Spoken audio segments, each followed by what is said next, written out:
Hi friends, I am Ankit and today I will show you how to reduce size of PDF. Friends, while uploading documents, sometimes we need to reduce the size of our PDF file. So to do so, As you can see, our file size is 536 KB.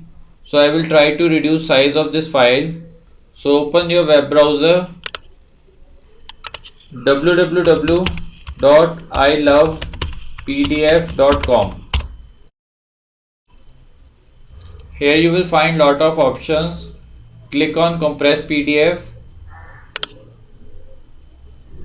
Now here click on select PDF file. My file is on desktop.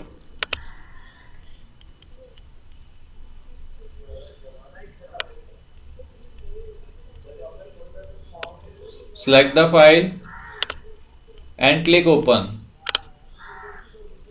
Now click on compress PDF.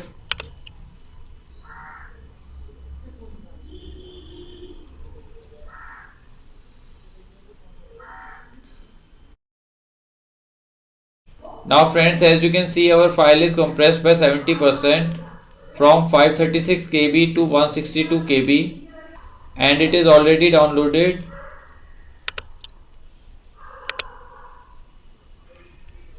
And its size is reduced to 162 KB.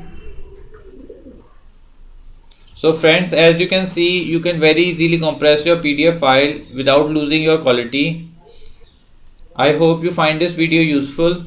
If you like the video, then press on like button and don't forget to subscribe our channel and press on bell icon to receive email notifications free of cost.